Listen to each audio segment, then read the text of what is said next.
Welcome to Let's Do It Again.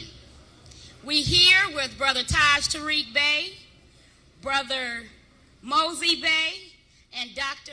Ali Muhammad Bey. First, we're going to bring up Brother Taj Bey, and we're going to do this expeditiously. And so it's not a lot that I need to say about Brother Taj, because Taj is on the job every day.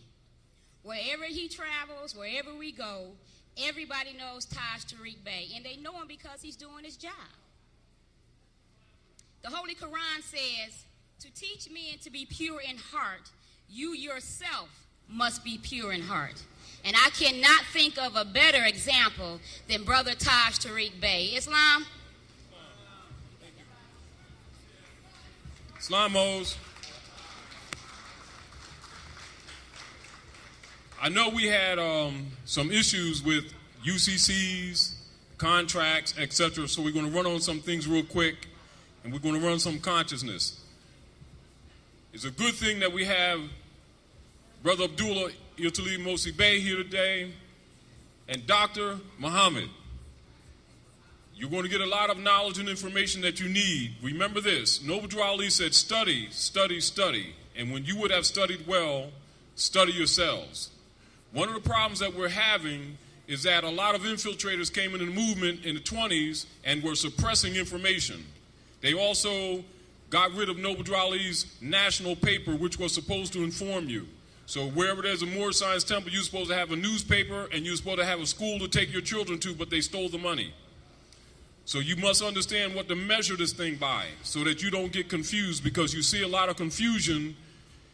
When you go to a temple, your child is supposed to be at a school there, and then there's supposed to be a businessman's league, and you're supposed to learn business, industry, etc., relations with other nations, etc., and those things necessary to make you better citizens of the world, not just here on your land. And I want to say this about the Uniform Commercial Codes. The Roman Catholic Church, the U.S. democracy corporations, slaveholders, and the international bankers together adjusted fundamental rules of trade and commerce into the Uniform Commercial Codes to hide a debt that they created. And then trying to say that you owe the debt, and then they want you to make a contract to expunge the alleged debt, which would then therefore have them a present case contract by which to come at you later. So be careful with the UCCs.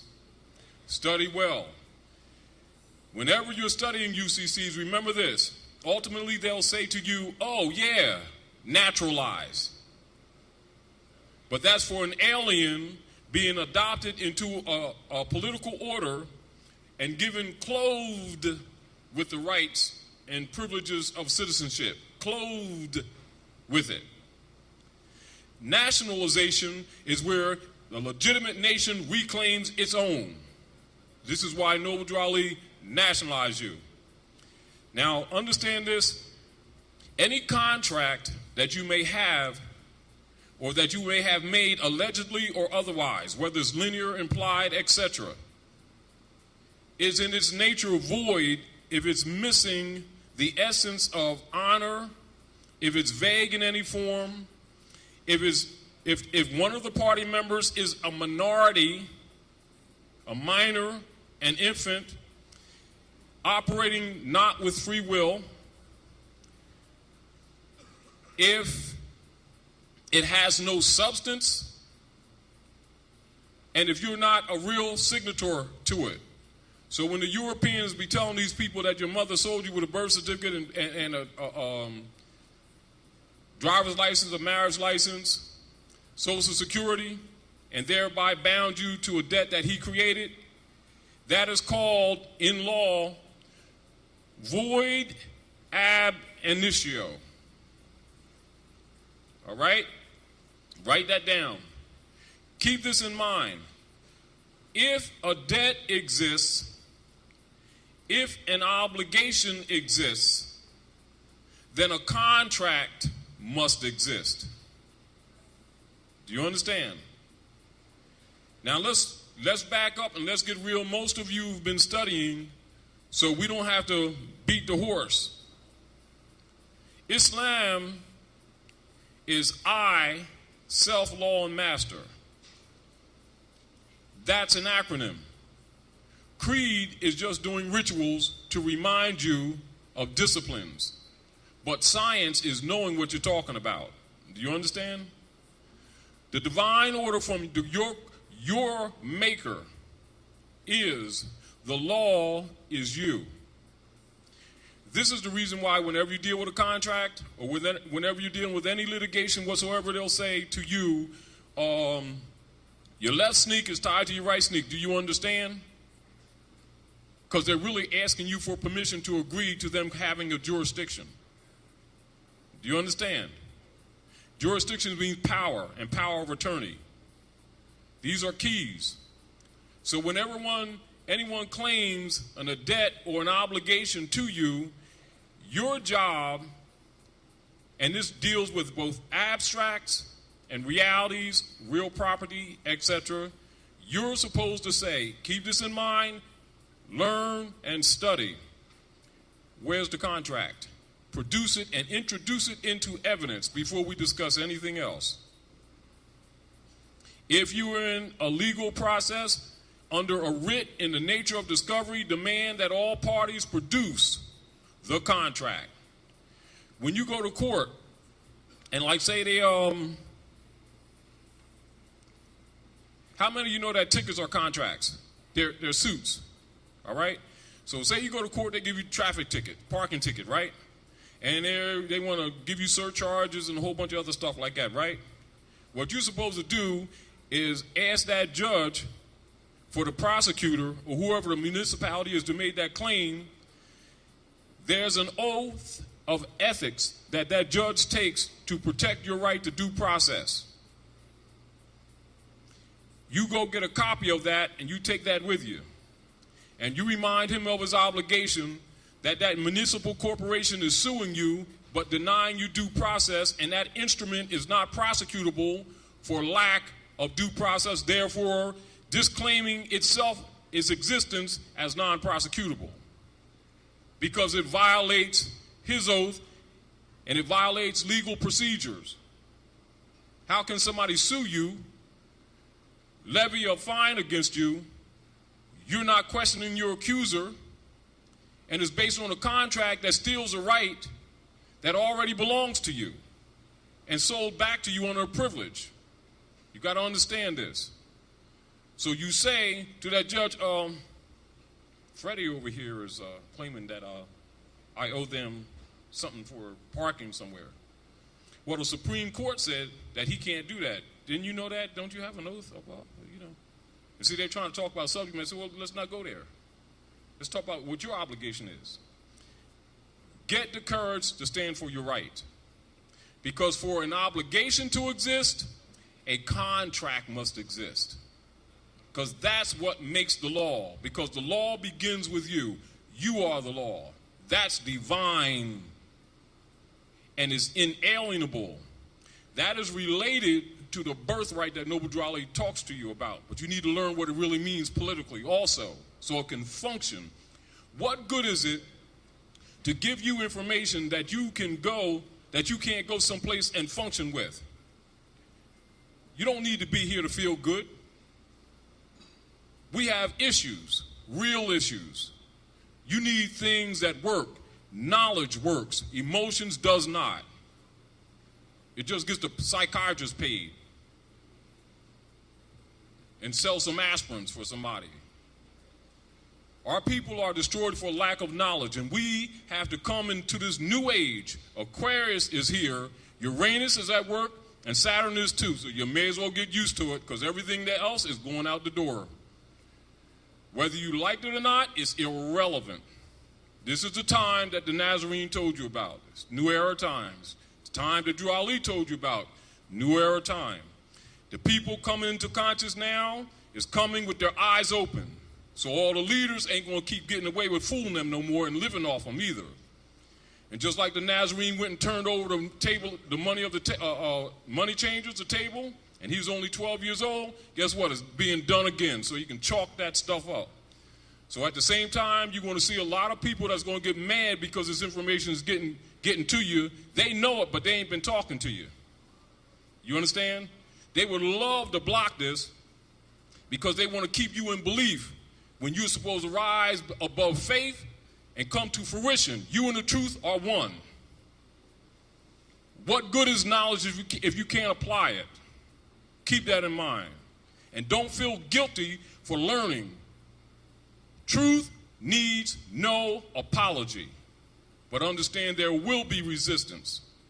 All right? This is your basis in law upon which you contest any contract and any claims made against you. Now, as far as the Romans and the bankers and the fake government called the U.S. democracy, which was never sanctioned because this is a republic, that told you that you're in debt and that, we're going to make a deal for you and give you this red taffy. So if you do so, UCC liens, and then if we come at you, just give us a bond, accept it for value. What they're trying to do is get you to make a contract where none exists.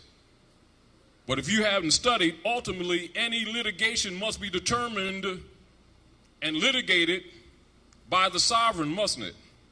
Mustn't it? If I have a claim and you have a claim, the argument is who has the superior claim. Am I correct? Now, ultimately, it must be settled by a sovereign delegated authority. Am I correct? All right?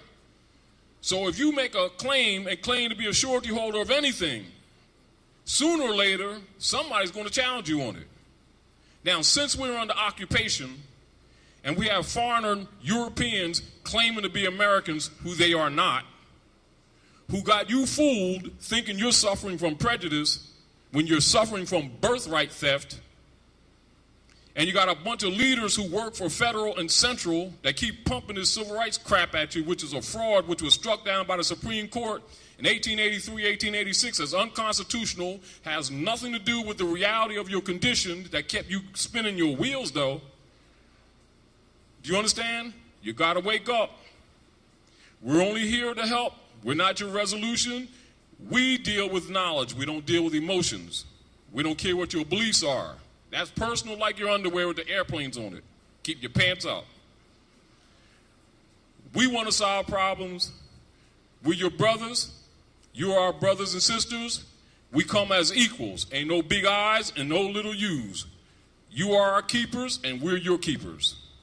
We got some problems to solve, and the first thing we got to do is rise above emotionalism and rise above opportunism. Now, as far as Great Seal, I know a lot of you have heard of Great Seal. How many people heard of Great Seal? All right, how many of you dealt with Great Seal and are a little bit confused? All right, let me tell you what Great Seal is so you don't get confused. Pull out a dollar bill real quick.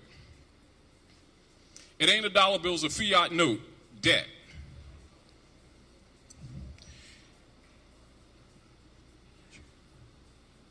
We'll be getting together in the future with Brother Ron March to do a trip to Alexandria, Virginia, to show some of those who are willing to go some of your history that people from around the world come to see while our people are on the street selling drugs to each other trying to go back to Africa. No, just tell this is like it is. And understand the same problems they have there, we got here in Detroit. Another issue with the bankers taking the property of all these people. You know why they're taking the property of all these people? Because these people won't claim their birthright and then claim the land and throw them suckers out. You don't need to give them bond on a debt that doesn't exist. They're not even original title holders. Anybody that's dealing with a forfeiture relative to a claimed mortgage and they're trying to foreclose on your property, you to ask the sheriff for that claimant, i.e., the real estate guys, mortgage guys, whoever they are, to produce the original title. And if he's not a party to the matter. How about that? You got to start thinking. And the reason why you can't make claims on the property, because he's making claims on the contracts, that he created with the straw on you. Don't try to be a party to the fraud, to that straw, to get an implied benefit. Just claim it for the record and nationalize. And the more of you nationalize as a political body, you'll have the power that you've been seeking otherwise and can't get. He's only letting you hang out there with a taffy, and then you're going to wait a year and come back and take everything. Meanwhile, you don't have the consciousness that the power is in the sovereign. And nobody can sell you sovereignty because it's in birthright. It's inalienable. The fact that anybody even believes that it could be sold to you is the first part that shows you that you don't know that you're being tricked. And it can't be sold. And if they sell it to you for, well, I'll sell you sovereignty for $200, and his other brother's going to sell it to you for $1,000, and you swear, and that's something that belongs to you at birth. Because it comes with nationality, not opinion. That's why in any papers dealing with UCCs, they usually put it in the back, which really should be in the front when they say naturalize.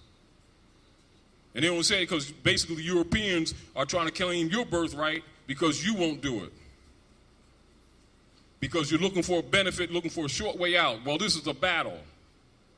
This ain't new. They've been battling you for quite a few generations. But this knowledge will help you in a lot of areas, even though you're going to get resistance. Understand you will. But knowledge is also power. Keep that in mind. And keep in mind that our people have been going to and fro the earth, helping these Romans to devour nations. And come back here and you tell them the truth about themselves, and because it makes them uncomfortable or shakes up their associations with the clubs that they're in, they'll reject the truth, but yet they'll die, send their babies, and injure people that never did anything to them, and then get jealous when they come back and set up businesses in your community, because at least they fight back. We need to stop being hypocrites too. Also, I want to make some points on contracts. Who knows what a contract is? Real quick. That's not enough. Yes.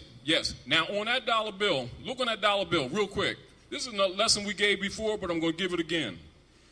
Take that dollar bill, look underneath the two seals on the back. The first seal under that Great Pyramid says the Great Seal, doesn't it? And then under the other seal it says of the United States, doesn't it?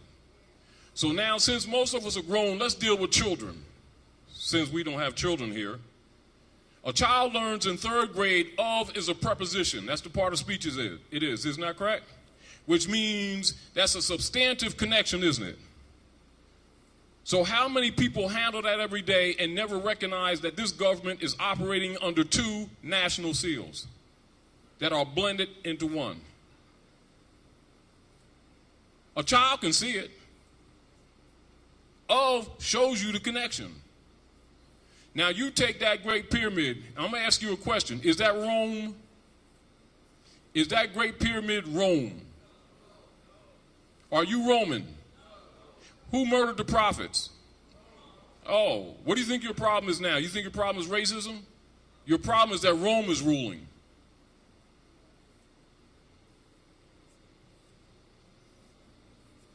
And you've been calling it something else because you've been following leaders who've been working for Rome. That's why you don't have no money. Because they came here to steal the gold. At what point did you forget that?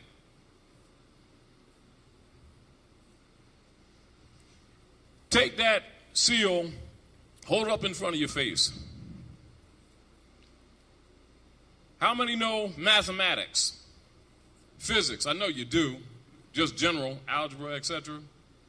Know how the sun rises. You know how the Bible says, I leave these signs for you, the sun, the moon, the stars. If the sun is shining in the east, it casts a shadow in the west. Am I correct?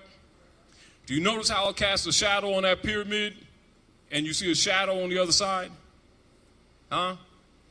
What do you notice about that shadow that defies the law of physics? Say it again. It continues underneath the pyramid. which means it's sitting over the sand, not on it. But that's symbolic. And then there's an acacia bush right at the corner. Now you notice an eye on that pyramid, right? Now I want you to look over and look over the head of that bird, which is really a doctored up phoenix bird, but they'll have it like an eagle. Now notice the stars that's above his head. It's in the form of Hex Alpha. Hex Alpha is what you call Solomon's shield, or the Star of Dawood, or some say the Star of David. It's Dawood. That's the emblem of the ancient Moabite Moorish nation, and that seal is the government. The bird come out because you fell. We sanctioned the United States Republic, not some democracy, to stop the endless wars between the Christians and the Muslims. They took over the government, put you in slavery. That's how you became in darkness, black people. Masonry, Eastern Star, Knights Templars, Union Guard, Kyklos, who are the grand protectors of the Christian creed, who you know as Ku Klux Klan, Skull and Bones, all of them know that except you. That's why in secret they wear our fez. So they took your crown and gave you spookisms. And you believe them. That's why you're in the shape you're in. And when I say you, that means us. We're talking plurally. This is your government. This is your land. Don't claim it. Illuminati's claiming it. And that's what your problem is. So they're telling you that you owe them, and the truth is they owe you. But if you believe them and they can trick you into making new contracts with them where a contract really didn't exist, or that any contracts that actually exist are void ab initio already because they violated all the treaties and they violated the Constitution. And that's what you should be charging them with, and not trying to become a beneficiary of the fraud, because it's only a red taffy and they're going to come and get you later. So I suggest to you, you better understand what government is and what contracts are, and you better nationalize for your own good. And don't do it because I said so. You better study and understand exactly what it means, because the world is changing so fast and you're going to find yourself in big doo-doo. And it's the truth. And we have to not let people fool our people about what this is. It ain't about what you believe. It's going to be about what you know. For real. And they're not playing, so we can't play anymore. We don't have a lot of time to play. So it's not about your emotions, not about how you feel, or anything else like that. Now, take that seal with the eye. Masonically, if you hear a Mason talk about that great seal, you'll hear this phrase. This is the code word. I've been to the mountaintop. That's it. If you hear a Mason say that, that's what he's talking about. And the Romans will kill you if you're a Mason and you tell that truth. Why? Because it's freeing these people. You understand? But they don't understand government because we've been held out of principles of civilization for so long. And you're not going to get back in it with emotionalism. You're going to have to study. That's why Noble Drew Ali said every temple must have a school. So you go to Moorish Science Temple, and there should be a school next door for the children. If it ain't, then you better start charging these leadership to do what they're supposed to do. And Noble Drew Ali said the half has not been told. If I told you everything, you would go back to sleep. So that means they ain't going to give you all you need either. So don't let them lie to you and make them think that they're giving you everything they need. So I'm telling you just like it is. And you better get real. And he also said to you, be careful, Moors, because some of your own people is going to try to put you back in slavery. So don't just think that's because somebody got a little consciousness that therefore they're qualified or that they're honorable.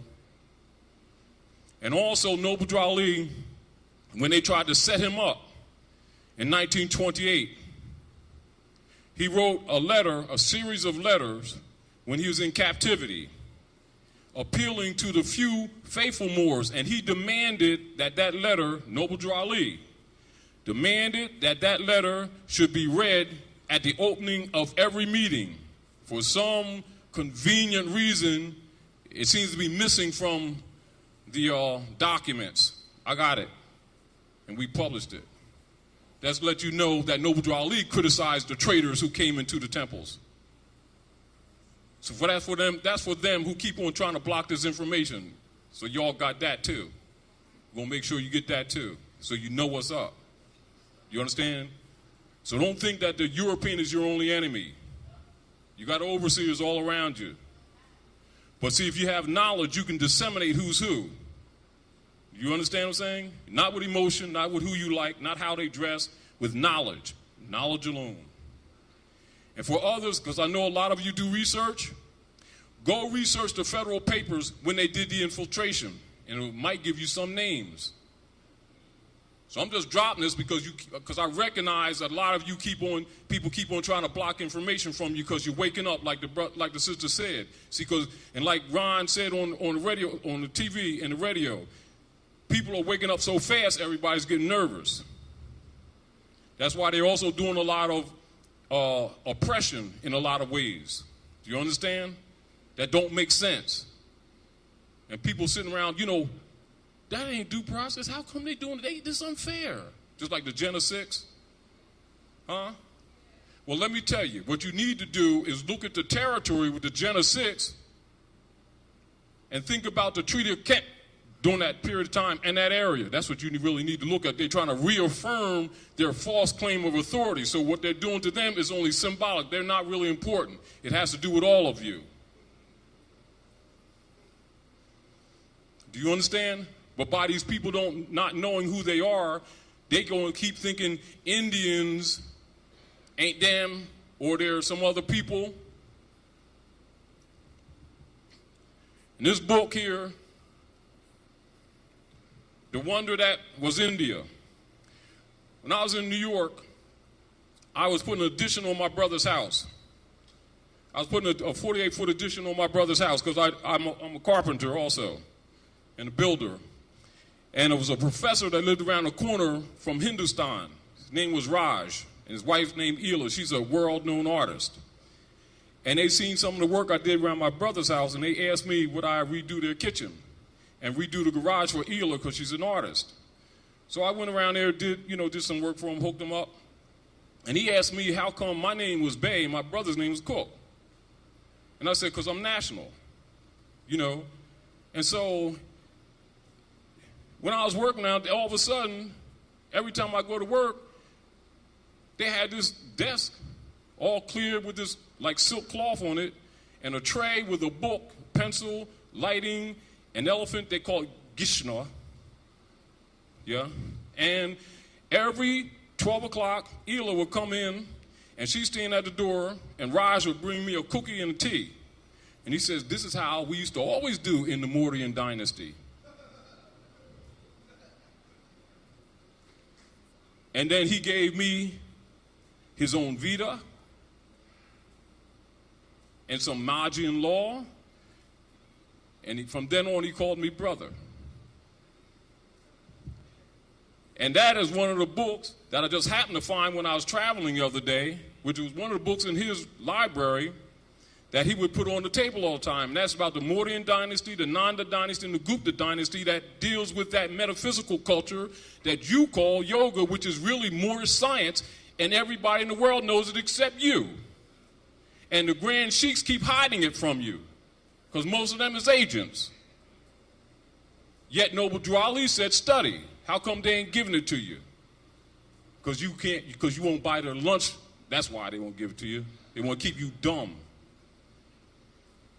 Keep this in mind. I'm being blunt because I'm not playing. Because I didn't come up here to get you emotional. I do what I do because I don't want my babies to follow in the crap that I went through. And I'm not playing. I'm not interested in no titles. You understand what I'm saying to you? And you're not going to have no rally and be free. please. Knowledge is what's going to set you free. Truth is what's going to set you free. And all that other stuff, you can forget it. Truth here is the same truth that's in China. You understand? So the same truth that Al-Qosa say, same truth Noble Ali say. Same truth that Nazarenes say, same truth Noble Ali say. You understand? The same truth that the Brahmins say, same truth Noble Ali say. It didn't change and it didn't pass away. You was played. That's all. That's all. The word don't change. You've been tricked. You've been had. That's why we, unlike everybody else, catch super hell. Some of you say, give me some fire. At least it'll be better than this. So I want you to understand that the Romans, yes, they may have you under contract, but their contract is void. It's a fraud. So don't get tricked into making a contract to try to buy yourself out of a contract that is void ab initio in the first place. Because they want you to produce a contract whereas they had none. Do you understand? And most of you aren't skilled enough to know law and commerce to take a few sections of the uniform commercial codes and be safe when you get out on that desert with them. The other point that I want to tell you, how many of you who's dealt with them got your account and can leave here and go to that account and tap it and bring something back? If you can't, you better start thinking. Now I want to say this, and I'm not going to hold up because we got the brother's on. He's over there smoking right now. If you smell smoke, it ain't incense. He's thinking. Sister got good food over there so we can think better. They got literature over here because man eats not by bread alone. But on a serious note, on a real serious note, for all the finances that we spend, we're not as poor as we think we are. Now, I was in Philadelphia. They have a radio station, Cody Bryant, and WURD Word, and it's popular in Philly, and it's on the internet and stuff like that. And you had all these businessmen in our community, so-called Asiatics, like to be black and whatever they are this week, light-skinned black people and orange-skinned purple people, and looking for respect around the world. So they're going to go to the Koreans who are in general control of the so-called black hair business to the tune of $9 billion a year. That's just the hair. That ain't the products. That's not the peripheral products. That's just the hair. $9 billion a year. So they're doing their usually black rally stuff. We're going to get together, going down to the Koreans because they're in our community taking our business and stuff like that. And, business people, sophisticated guys, preachers, and all the so-called activists. Going to make them feel guilty and give us a piece of the action. Well, anyway, they talked about it for a while on WURD. And every couple hours they have a new host. And the topic was so strong that it kept carrying on to the next host. Oh, they got this thing together. You understand what I'm saying? So they went down and met with the Koreans and the export importers. So they're going to get, a piece of the action of the so-called black hair business in the so-called black community. But when they met with the Koreans, they were very cordial. However, they had documents ready for them and gave us an economic, not us, because I wasn't with them, because I wasn't playing the game, but gave them a dossier on what they spent in our so-called black community in 1 year just with our churches that never put nothing back in it. $62 billion of only the immediate Monday morning recordings. It says, we take care of business. We don't put our church out here on the highway. We're only serving you because you don't serve yourself. You want to build churches and clubs. That's your business. Don't come to try to take our business because we're taking care of business. They call them racist and all that kind of stuff. Do you understand? Rather than us study and apply intelligent business, take care of all the aspects in our own community, we want to condemn others as if they're taking something from us when we misplace our own funds. And then they started that guilt trip on him, and he said, you all know that Jesus was a Jew, so why are you making us feel guilty? No one's telling us we're hypocrites to boot. Now, anybody that dealt with WRD, that dealt with the internet, you can get that interchange. I don't think they put that part on there, though. But I'm just saying that because we really need to start thinking about ourselves and not being so self-righteous and thinking that the Creator only made us and didn't make anybody else, and that somebody's obligated to us and that we're so poor. We choose to do what we want to do with our finances. We're the ones that choose not to build anything for our children and waiting for somebody to do some program all the time. But we build all these big edifices that do nothing. That's why Jesus was disputing at the age of 12 with the doctors of the law in the temples. Why? They was doctoring up the law, that's why. So I want to make that point. Now, real quick, I'm not going to talk too long. Some quick questions, particularly on some vital interests. So keep in mind that whenever you're dealing or transacting business, everybody in the world knows that that great seal on the back of that dollar bill belongs to you. So when you hear the term Great Seal, don't think present case, it's ancient. That's the symbol of civilization on the planet Earth. That's why that symbol is the most important symbol in all secret societies, and it belongs to you because you're the mothers and fathers of civilization. So how do you think the civilized world views you, that's us plurally, when they talk principles of civilization and then you don't know nothing about civics? Let's be real. And then you got people in this very movement that lie to Moors and say that this movement has nothing to do with civics.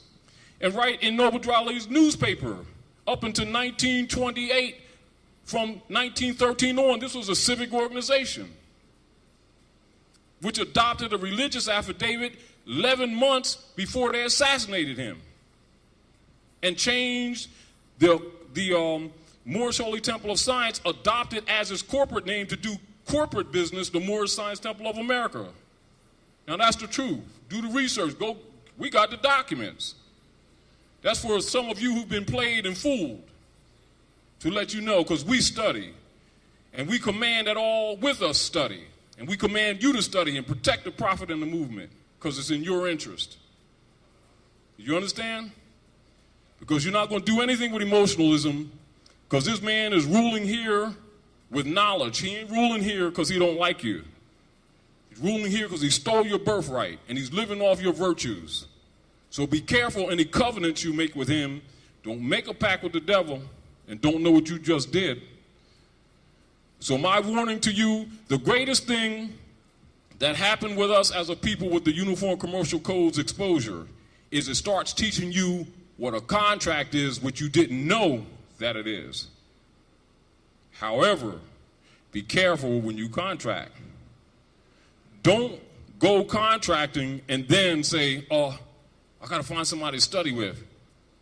See, because once you put out an instrument, you're challenging the jurisdiction of the colonial powers.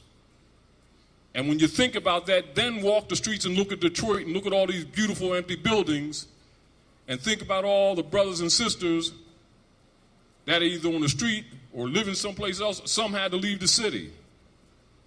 What, do you think they ain't going to reclaim this? They're getting you out of the way because big things are planned. However, you are the indigenous people, but not recognizing that you have no political power. Ultimately, only the sovereign has the power. So now they're offering you to sell you sovereignty with the package when you're already the sovereign. You just sleep. So why don't you wake up and nationalize your land? And you don't have to make any contracts. You get the thieves off your land. Do you understand where I'm coming from? And I'm not saying to you don't use certain remedies now, but be careful. Meanwhile, you got leeches in between of your own. And keep this in mind. For those who may have gotten some information on Great Seal and may have some misgivings, any documents that came from Great Seal that you done paid $200, $300, $400, $500, $600 for, somebody played you. Because each piece of paper was supposed to cost the cost that it takes to print it. So if you had 7 documents, there's 21 notes. If it costs $3 to do it at Kiko's. And if anybody took anything else from you, you got played. I'm the Emir of Great Seal, so I'm telling you. Just because I don't use the title, I am the Emir of Great Seal. And I'm one of the major structures of those documents 20 years ago. Do you understand?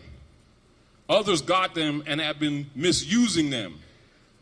The only reason those documents exist, and they are legal notices, it was to counter the insurgents that came into this movement that was blocking you from getting your nationality. That's all they existed for.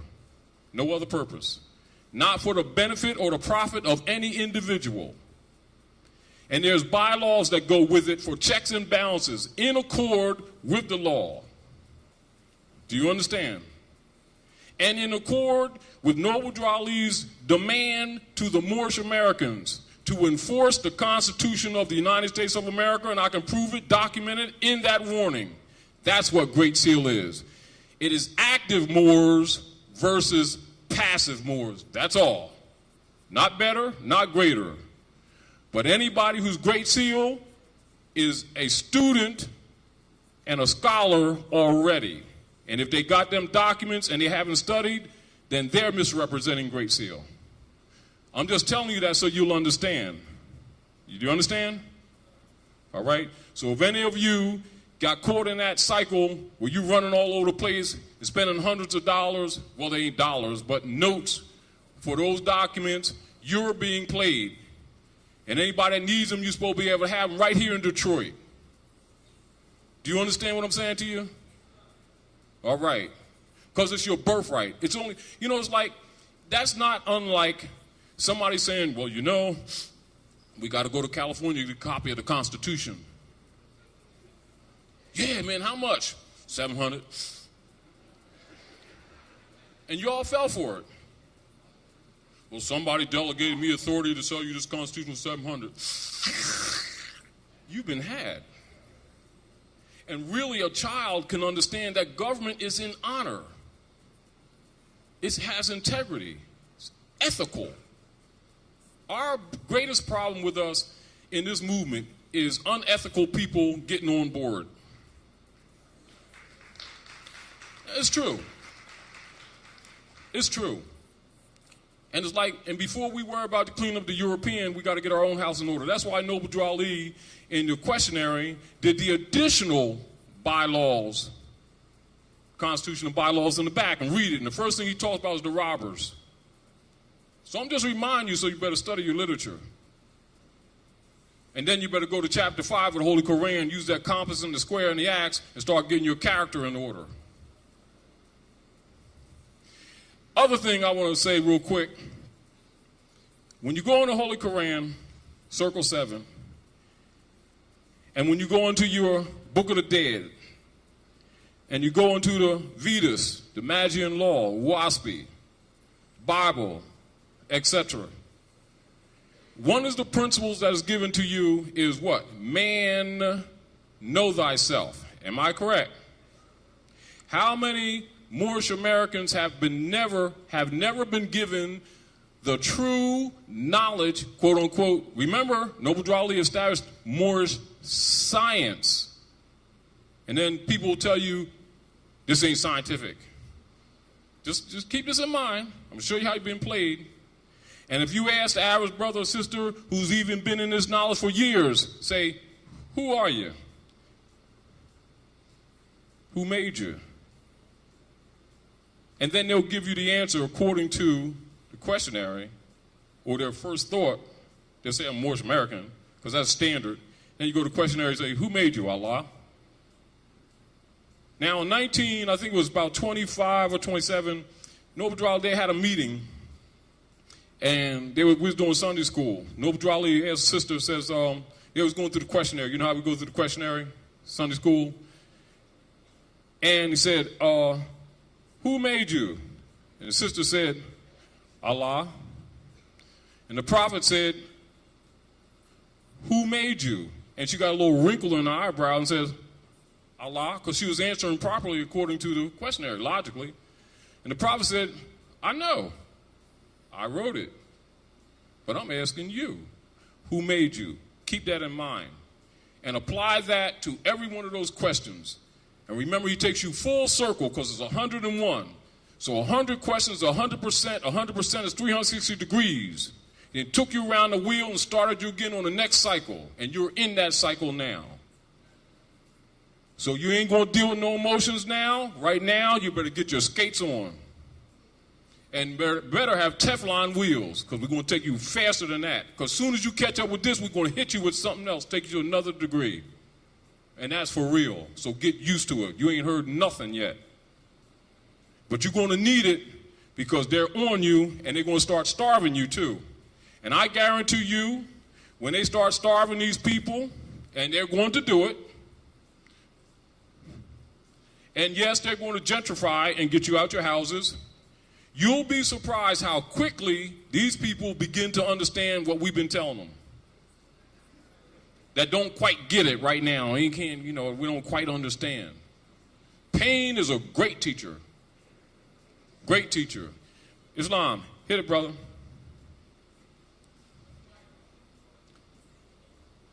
I just want a minute. I want to remind you all, so when you hear the term Great Seal, understand that any and all indigenous people in North, Central, and South America are Great Seal. They just lost consciousness. And when you hear the term Great Seal amongst active Moors, all it means is Moors who are active and not passive. So if you meet a person and they say they're Great Seal and they can't give you the history, a general history of the world, and they can't give you a general history or structure of government, they're not Great Seal, because that goes with it. It's a state of mind. Do you understand? So a person who's Great Seal you can take a person from Great Seal and they've been going to Great Seal classes for a couple years, they can stand up against an Arab and never have went through the temple. Do you understand? They can stand up against a PhD in a college and never went to college. That's what Great Seal is. Do you understand? I'm serious. So if you got Great Seal papers and can't defend them, understand that you just put the cart before the horse. Islam, brother. Islam.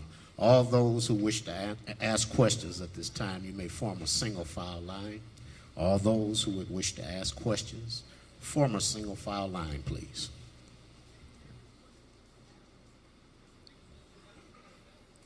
Islam, brother. Islam, Brother Taj. My question is, how do you start this process that you're talking about? Nationalizing.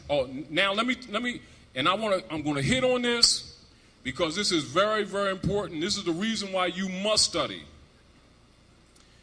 Do you know what nationalize is? See, we say nationalize, right? Yes, sir. But most people don't even know what it is. That's the first point. We say birthright, right? Most people don't know what birthright is. They just repeat it because they hear it. But if you challenge them at law to defend their birthright, they start giving you opinions and emotions and what some brother that they following said. They will not give you the universal knowledge of what it means. Nationalization is whereas, by necessity of some political abrogation that has taken place in past tense, that a legitimate and recognized nation is reclaiming its person's natural and or property officially. However, internationally and by the laws of the nations of the planet, when you become conscious that you're Moor, you're nationalized at that point. In fact, really, no club, no organization, no guy in the back that's going to sell you a document can nationalize you. It's your blood. You are who your forefathers were without doubt or contradiction. So anything anybody else says cannot contradict that fact. Now, key. The issue with a disunited people is that they lack the political power to affect those issues relative to the resources that are under occupation. Therefore, when Noble Ali gives the charter, he got at it unity, don't he? Unity politically means nationality. This is why COINTELPRO put people into the movement to cause confusion and to dissolve the movement so you wouldn't recognize that unity means nationality politically. Therefore, you have certain rules of civilization that you must know. Now, different organizations have come about over the years because of infiltration and established processes by which you could gain your nationality and bypass the government agents who were occupying seats of power to block you. And they serve no other purpose. Keep this in mind. Great Seal is not the government. But yet the Great Seal is the seal of the government.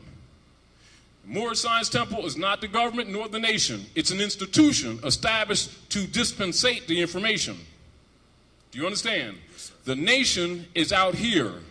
Everybody in this room is Moorish American. Some know it, some don't. Nationalization is when they become conscious of it, and now we won't be begging them about what they do with the Gen 6. We'll send a delegate and tell the president, release them. Yes, sir. Do you understand? Now that's what the Grand Sheiks and Assistant Grand Sheiks are supposed to do, because they were put in place to make law. And they will tell you that Noble Ali don't deal with that law stuff. They're lying. Yes, sir. Do you understand what I'm saying? Yes, so sir. Once you teach people what government is, then they'll start holding people accountable and stop giving them their lunch money until they do account for what they're supposed to do. Do you understand? Now, like say for instance, you become conscious, right? Mm-hmm. Now I'm ahead of some movement, some type thing that's supposed to be so-called can nationalize you. Right. Oh, but I don't like you, see, because you wear Nikes, you know what I mean, man? And plus I need a payment, Right. you know, on my bicycle with the gold rims. And so I play around with you, you know, you're studying, you know, you coming, doing what you're supposed to do, you're trying to learn all stuff, you know, and I'm just messing you all around. Meanwhile, you in all kind of colored documents that you're trying to clean up because now you're conscious and you think that I own your nationality. Well, that's a lie. Now, if I don't do it, guess what? You can do it yourself. So says the nations of the earth who recognize Noble Ali. This is the reason why he wrote that letter to be read before the temples that they keep on skipping over, that you don't hear. Because if you read it, you see that he criticized them. And they ran him out of his own temple in Newark, New Jersey with knife point. And they're going to tell you what the prophet said. See, but nobody don't want to talk about that. Right. But I'm a soldier. Yes, sir. I'm married to the cause and not to the club. Do you understand? All right, brother.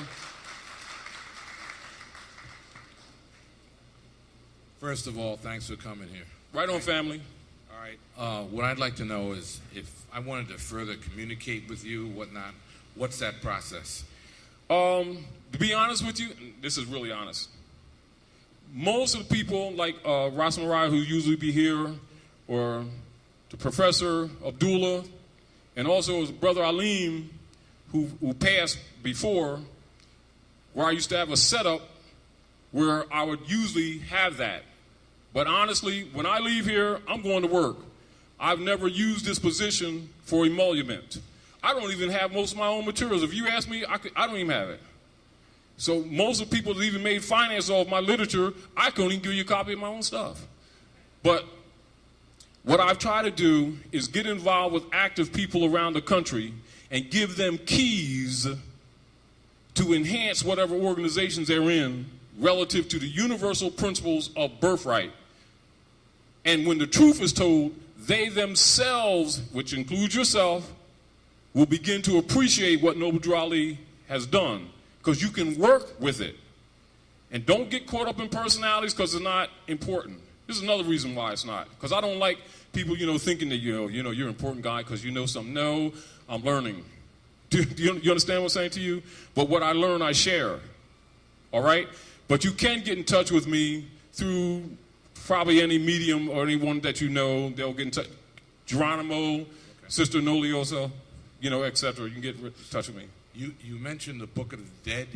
The Book of the Dead, what part Misraim. does that play in this? Misraim, because part of that is what they translated the Bible from. I'm well aware So, of that. like when you open up the Bible and it says translated out of the original tongues, but the priests don't never tell you what the original is? I just told you one of them. That's all. Okay. Thank you. All right. So now you can be a scholar. Free that fast. Ain't cost you nothing either. You ain't got to pay for no degrees. Islam Queen. Islam. I have a question now. The last couple of weeks, I've been researching my family. Yes. My family. And my family comes from Nova Scotia, Canada. Yes. Canaan land. And Canada, Canaan land. Because you're Canadian. You're Canaan, and so are we. Okay. All right. Now That's not European. Let's just throw that to you. Okay. I found all the way back to a tribe called Mi'kmaq. Mi'kmaq. You're right. Mm-hmm. Now, if I say that I'm a Moor, just by the definition. Let me school you. Okay, please. Moor is modern and short for Moroccan. Okay. Moroccan is the descendants of the Moabites. Now, this is what you must understand. That's why it's important to understand your history. The Moabite nation and the Moorish nation are the same nation. The distinction is in the ancient, because they've, how you say they've flipped the world, traded places, altered the books. Mm-hmm. The divine principle in nature is feminine. And that's the truth, always has been. All ancient deities is woman. Mm-hmm. Even Allah is really a feminine name, just in case you didn't know. Do you understand? Yes. The Moabite nation, mothers and fathers of civilization, was ruled by women. Over 46,000 years ago, when it was transferred to her sons, which is when you gave us our crown, which is a womb. That's what this is. Do you understand? Mm-hmm. And so we are sons of God and you God. And that's the real truth. We occupied the planet. When you fell, and that's another history, and the rule was transferred, that's when it started becoming what you call more or less ruled by the sons, and you trained and taught us. That's what a Mason is, Ma's son. Do you understand? Yes. Just tell them like it is. And so the nation that evolved out of the Moabite nation is the Moorish nation. And we're somewhat amalgamated. That's all, mother. Oh, that's it. Okay. Do you understand? Really, that's going to give you a lot of history, and you'll understand why, quote unquote, religious organizations always suppress women, because they don't want you to really find out the real truth. Okay, thank you. All right. Come on, brother. Islam, Todd. Islam family. I got two questions. Can you use the UCC to put claim on property? Can you use the UCC to put claim on property? Your property? Yes. Now, look at this. That's the way it's generally presented, right? But it's still by contract, isn't it? Yes. And that contract must be litigated by the sovereign, mustn't it? Yes. When the papers are filed, who do you pay, a European or Asiatic? European. All right, you just declared him the sovereign. You see where the trick with the contracts come in? Okay. You just acknowledged him as the sovereign, and the sovereign is the ultimate litigator of who owns what. And since we're under occupation, what do you think going to happen? This is why you see me talk to the brothers and sisters about the UCCs from the perspective that I do. However, I say you should know about them, you should study them well. To secure property, you must first secure yourself. That's why you nationalize. This is why when you see Europeans who followed Noble Drew Ali in the 20s and they started the Moorish Orthodox Church, started these freedmen and wanted to get the republic back. But a lot of Moors won't even tell you about that part of history. That also Europeans was in the temple. Do you understand? Because they don't want you to know that. You see, so I'm telling you like it is. Deal with knowledge. This is what I'm saying to you. If in my position has been, there's been many opportunities where I had to gain great wealth. One, just because people know me across the country and on the islands. But I've never fed into it. I got a job. Do you understand what I'm saying to you? That's number one. I am more interested in making anyone that I run into conscious, knowing that if we become conscious, we can just nationalize the land. Let's look at this real quick. And I think this will answer your question. Because you already know that I don't push the UCCs. Right. It's not my policy. Right. Though I know them very well. But I don't use them because I see traps. But I know people are anxious because they think they can get something real quick and bypass years of learning, but they don't recognize that nationalization will do it all. And that even when they give you the Uniform Commercial Codes, they tell you, oh yeah, naturalize. What do you think that they're saying in those little lines? That's the ultimate power of the sovereign. And if you're the sovereign, Noble Ali says, I'm going to ask you a question. Where's the Moroccan Empire? Right here? No, not right here. Where's the Moroccan Empire? Oh, in Morocco. No. Where's the Moroccan Empire? You got documents, you Great Seal. Where's the Moroccan Empire? Right. Northwest Amexem. Where's Northwest Amexem? What is it called in all secret societies and in Great Seal? The North Gate. You see what our problem is? Are you? Yeah, I'm listening. All right, now, the whole principle is that we know that the sovereign is the superior. It is the absolute allodial position that Noble Ali put us in. But we won't respond. We keep trying to look with a contract that the European has given us on a debt that he already starts off with the code telling you is a fiction. And the straw constructs upon which an obligation is claimed is a straw. And then we make bonds to try to own something. Now we got a contract with him confirming the straw or buying into it. It's an unlawful construct, which is void ab initio, and then seeking a benefit which now takes you out of any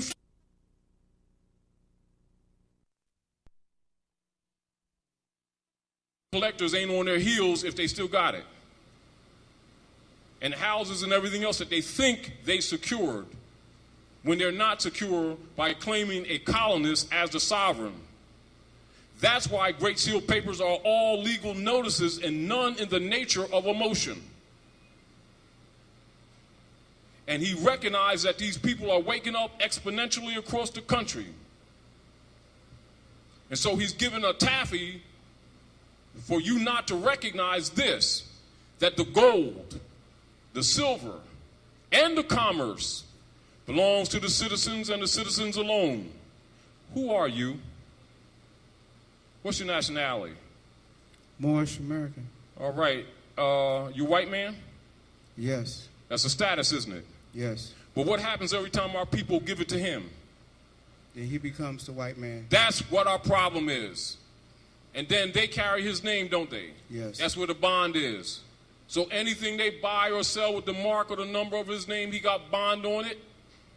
And no matter what you do in any subordinate contract that you make must be litigated in a court of common sense called common law. Am I correct? Yes, you are. Will they allow them to take place?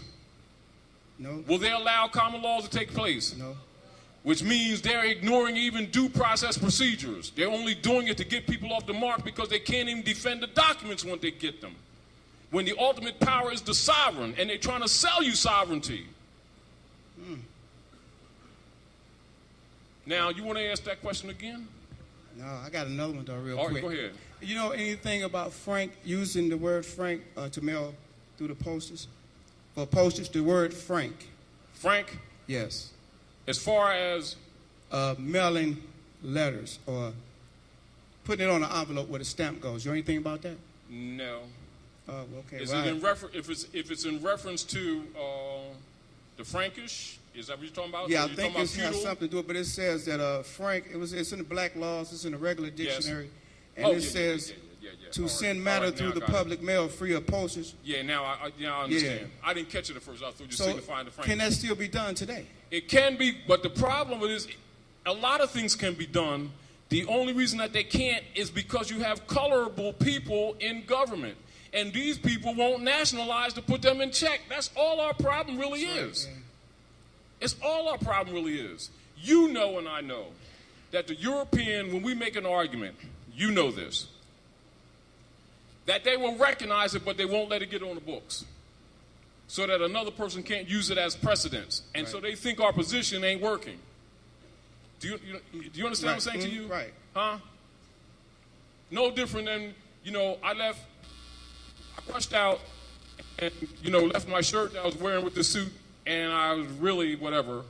So we ran over the store real quick, me and Geronimo and Noliosa, etc. And so we just went in the back, and everything we bought, they wrote the tax off.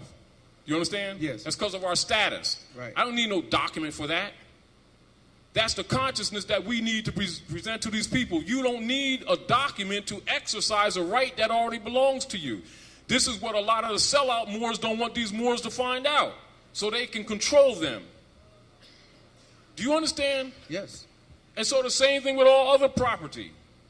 When I go to Home Depot, right now, all right, when I'm at my brother's in New York, I got a suite up there because I redid his house and took one of his garages and made a suite. So when I'm up there, I just stay there and I work.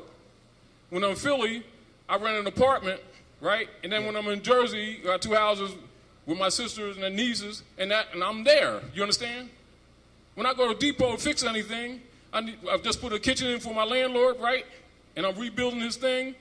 I made him a bit for his TV. And so we spent about 3,000 notes in material, and we wrote it off. And that's for status, not for any document, not for because I'm a contractor, because it don't apply to me. Do you understand? Yes. This is what nationality does. And it don't cost you to go run over here to Philadelphia to some brother and give him some 700 notes. That's your birthright with your nationality card, but the rotten suckers ain't never told the people how to use it. That's right. Well, I'm going to tell you how to use it. Tell us. And I don't care if they don't like me.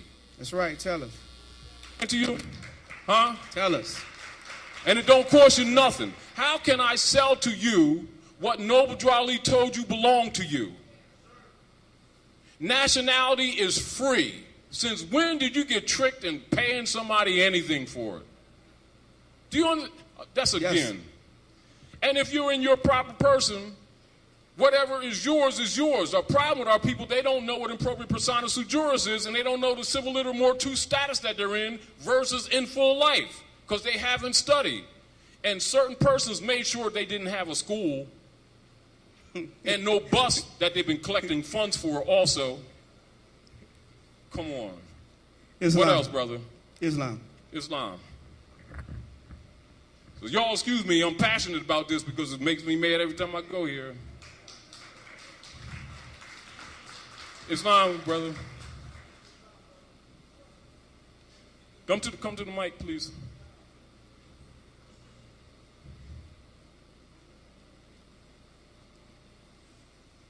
For people to have their paperwork, they should know the law. I tell everybody, when the last time I was here, you say the same thing I say. I tell every Moor that I run into, I call them so-called Moors because I'm a Moor. And I said, brother, you got your paper? Yeah, I got my paper. Do you know, can you go in court and defend them?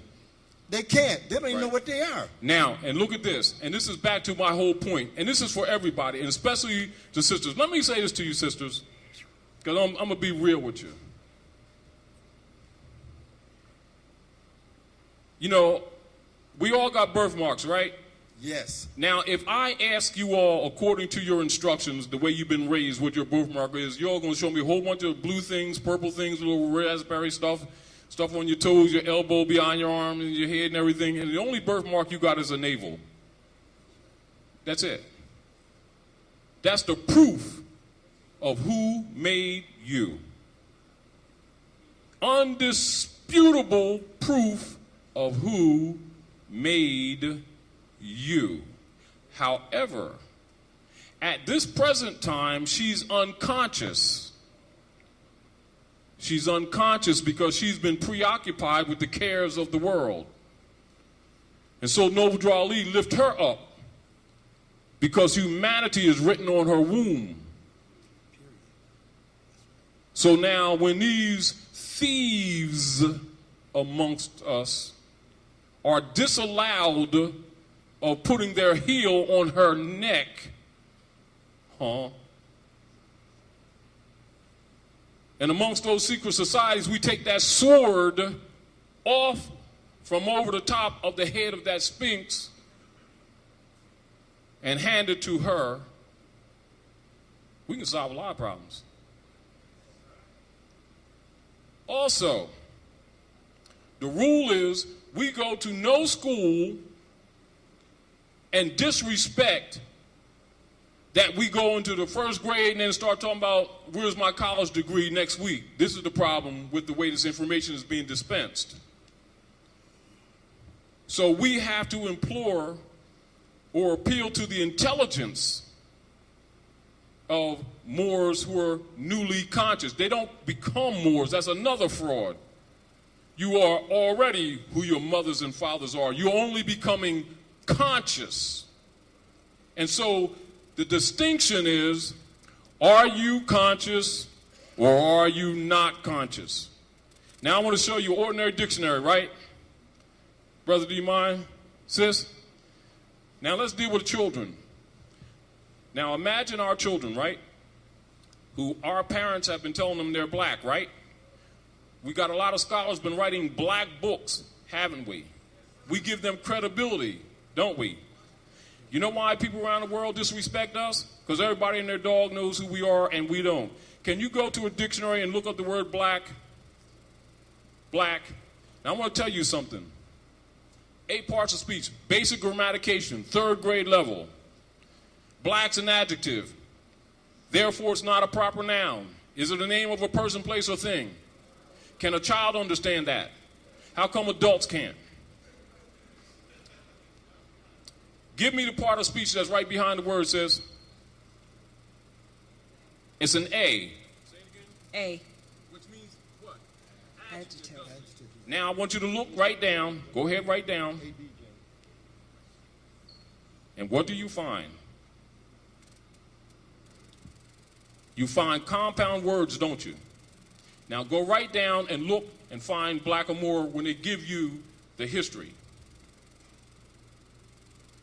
Because the etymology of the word is key. And right in an ordinary dictionary, it's got black, Moor, then it separates them, puts the black in small case and capitalizes the Moor. It ain't hidden. But we don't read. Yes. All right. All right. Now, when you get a chance, look that up and share that. Y'all go home, look in your own dictionaries. Islam. Now check this out. There was a place called Mauritania. Yes. M-A-U-R. That's where part of our name came from, the Moors, from Mauritania. Yeah. How many's heard of Mauritania? Yeah, don't hold the mic, just talking. Go ahead. Okay. How many people have heard of Mauritania? Yes. If you haven't, that's where you came from. That's the name where Moor, M-A-U-R, it wasn't M-O-R, M-O-O-R, or M-U-U-R, it was M-O-M-A-U-R, is a place. Now, this is the really correction. Mauritania is really a section of an area on north coast of Tamari, Algiers, Tunis, etc. But the empire is where you're standing. Over 70,000 years. You've got over 46,000 years of written history that's held by Masonic orders and skull and bones right here in North America. And you can go right to the Library of Congress and look in the seal and say Islam. So don't mistake this. Just want you to know that. There ain't no Masonic secrets here because you're home. That's why they can't deport you. That's why they keep building jails, because they can't deport you because you're home. And this ain't India. And we ain't Indians either. Queen? What I wanted to ask is, as we become conscious Yes. that we are Moors, what specific place can you give us to go and start to study? Good question, and I love it. Now, this is the charge to all conscious Moorish Americans. You see the damage that the sellouts did to the temples? They've alienated the people so much that they go there once, and the people are so hostile to them, they don't want to go back. That's number one. That's another reason why Great Seal was established as an association. That's also why CM Bey did what he did in the 40s to bypass COINTELPRO agents who was trying to alienate you to make you jump off before you recognize what you really had. Their job is to alienate you. That's why they're hostile. So don't misunderstand. But I'm saying to you, sis, mother, sister, wife, sweet maiden, Noble Drew Ali said, in order to change the people, you must change their literature. I'm going to give you another rule. You got a lot of people calling themselves sheiks, shakuns, grand this, grand that, poobah, potentate, and a whole bunch of other things, PhD, LLD, doctors of the law, etc. This is the rule for all of you, and this is the rule of the world, the rule of the planet. Any scholar who takes on a title and has not produced a piece of literature and put it to the public is not a PhD, is not a sheik. That's a rule. So if somebody tell you I'm the boss guy, I'm the grand this, I'm the grand that, and can't give you literature that they produce that is public, they're lying because they violate the rule. That's why Noble Drew Ali say, in order to change the people, you must change their literature. Furthermore, Noble Drew Ali said, Moors, the most powerful weapon in the hand of our group today is our press. How come you don't hear them Moors saying that to you now? Which means you would have known where to go because it would have been in the newspaper. How come the Moorish guide ain't around? Then you start thinking about the government agents, and then you'll know why they ain't around. How about that? However, that's why you're here, and that's why I'm here, to rescue you from those demons. Because once you're conscious, you can do it yourself. It's your birthright. On my certificate of divinity, it says the hedges and the highways. It don't say some club and secret club keeping it from you. Chapter 29, the Holy Quran says, "O you son of heaven, who has been raised to sovereign power by your equals," read that Quran. Then they'll tell you that it ain't got nothing to do with sovereignty. Lying again. Chapter 29. So I'm just dropping that at you so you can get wake. But I'm saying to you, study. Study, study. And there's enough people now awake. If you go sit at a coffee table with some friends who are awake, go do that until you get organized. Thank you. I have. And the prophet also said this, Queen. He said, if you're a bunch around a lot of Moors that ain't about nothing, get out from under them and get with somebody who's doing good and help them do some more good. Islam.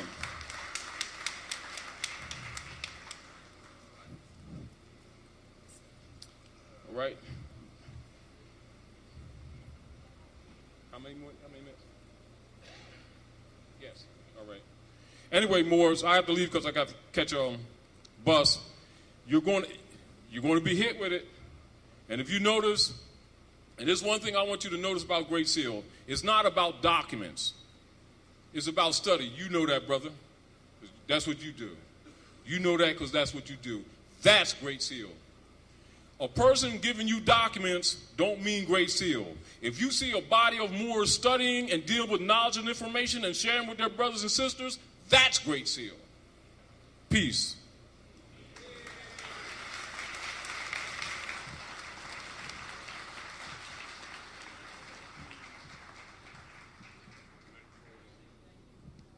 I want us to try to remember our vendors that are here We have vendors selling a lot of informational books and CDs.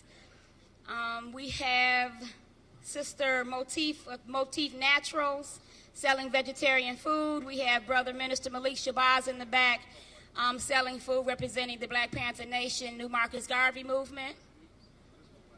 And we have Brother Antoine in the far corner taking pictures.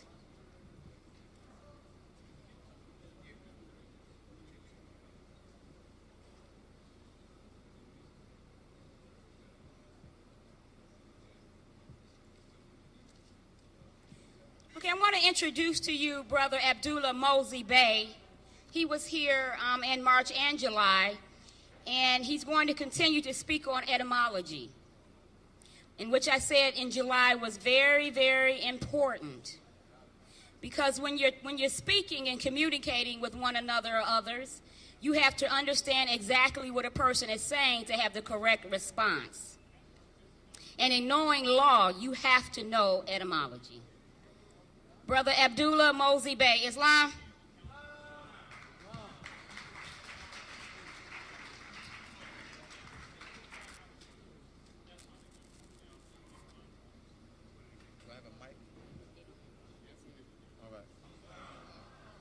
It is great to be back here in the Moorish territory where the private corporation called Detroit operates. You're not in Detroit. As we all know, you're not in Detroit. I want to first thank Sister Nola Iso and Brother Geronimo for bringing us out here and for being the warriors that they are. I want to thank them for their hospitality. I also want to extend thanks to Sister Suzette and Brother Largy for their hospitality. I want to extend thanks to Sister Jacqueline and Brother James for their hospitality. Extend thanks to Brother Shabazz for his hospitality. And Brother Ron Marsh for his hospitality. We've been treated as we are. We are royals. We are nobles. So they're treating us as we are by birthright. All right? So I don't want to say we've been treated like nobles, like royals, because we are that. We are all that by birthright. We are the nobles and royalties of the land. All right? So thank you. Now, the issue for this lecture is restoration, reparations, restitution, and nationality and birthright, and the class action process. And what we're doing is giving you a solid foundation so that we can structure the class action suit. To begin that process, you must first be indeed who you are. Brother Largy and I were talking about, he said to me, Brother Abdullah, most of the people who are going to be at the lecture today are those who have some idea of who we are by descent. How do we reach those who have no idea? How do we get to those who are in Highland Park? All right? So Brother Geronimo and I have been talking about that. We're going to be strategizing so that we can expand. So the purpose is to get this out throughout this entire city. All right? And throughout the entire territory. And definitely we need your assistance. Sister Nola Iso and Brother Geronimo need your assistance in doing that. To make this very effective, we need to organize in government structure in this territory. Bring those who are unconscious into the existing organized government structure. What I recognize, my brothers and sisters, that many of us are selfish. We will do things, all right, for personal benefits, but not be willing to extend ourselves and the knowledge that have been given to us, to our brothers and sisters out there in the general community. So I am encouraging you, and I trust that I will have some effect, some influence on you to do just that. As we came out here, Brother Taj, Brother Ali Muhammad Bey, and myself, we came out here to extend ourselves to you, showing you that an example on what you need to do to your brothers and sisters who are unconscious, to not stay in your houses, to not just be in your closed circles, but to expand this consciousness throughout the entire territory. As we are also connecting with brothers and sisters in the Moorish territory where the private corporation called Chicago operates, where we begin in the private corporation called Cleveland, private corporation called Indiana, so that we can begin to mobilize the entire Midwest by the millions. That's where my mind is. It can be done with proper organization and with the mighty will that we have. It definitely can't be done with a sluggish will. All right? So let's...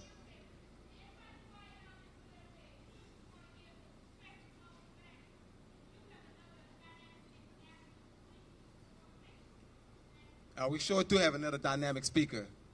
Definitely. Young brother, 7 years younger than I am. All right. Restoration means to bring back into existence, to go back to the original state and condition, to bring back into use. The argument of reparations is incomplete for us.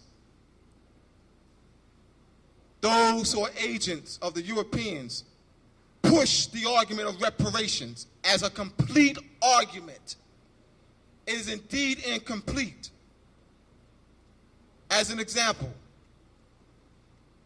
Europeans have stolen our land, have total control of our resources.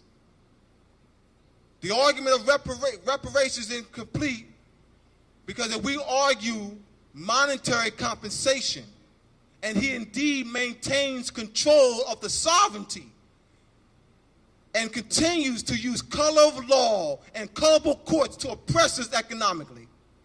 First, they're not going to, in the argument of reparations, those who are making that argument, that limited argument, are not even requesting payment and lawful money. In order to repair or to repay, to give monetary compensation, it can only be done with money. So the argument is, give us, as an example, 3 trillion notes that they call dollars. And meanwhile, he still has control to tax us without representation. Everything that we'll purchase will be going back to him. So the proper argument, the complete argument for us is restoration. And embodied in the argument of restoration is restitution and reparations. The issue with restoration was addressed in 1864. Congress, in the Congressional Globes, dated April 9th, 1864, it's called the Congressional Globe. Do your research. Congress addressed our issue, restoration. The issue of restoration, as addressed in that body document, is lawful status, land rights, and monetary compensation. It's already been addressed. The issue of land rights was set where we're supposed to be placed and set up on our land between the Allegheny Mountains and the Rocky Mountains, the 3630 parallel. It's already been addressed. What Thaddeus Stevens and Charles Sumner, along with Horace Greeley, planted a coup to assassinate Lincoln, and were indeed successful, so that this issue of restoration would not be fulfilled. Thought that is Stevens and Charles Sumner, and suppressing the true issue, the complete issue of restoration, they pushed the issue of reparations in 1865. Agents among us who look like us, who are of the same descent as us, who are agents of the European families, who are in bed with the European families, have been selling us out and been pushing the incomplete argument of reparations. It's incomplete. Issue is restoration. All right. The word founder. We have been conditioned and indoctrinated. First, let me address the word education. Education means to lead out. E means out of. D-U-C means to lead.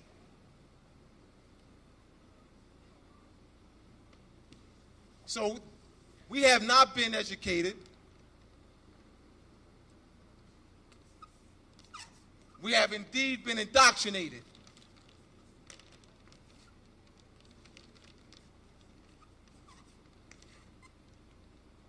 To out of. This, what we have not been given this in any public schools in the country. That knowledge is already in you. It's in your DNA structure. So education is a structure whereby it facilitates the ancient knowledge base that lies in your DNA and facilitates that bringing out of what's already in you. All right? This is what we've been given.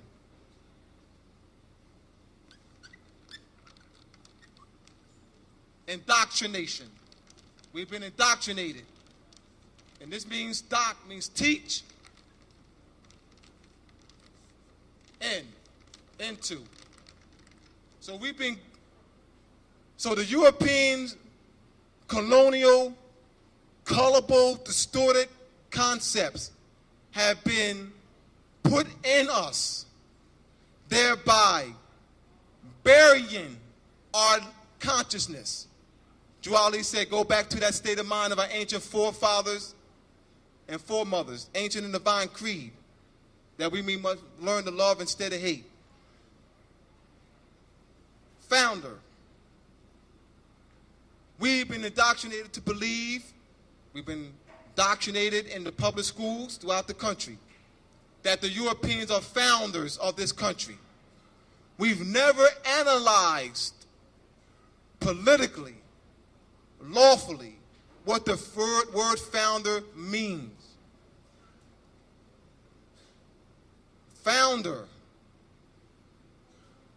The Europeans cannot establish a political order on a foreign land and claim to have lawful control and rightful possession of the resources and land of a foreign land, and therefore have the supreme authority to legislate laws, to interpret laws, all right, and to execute laws.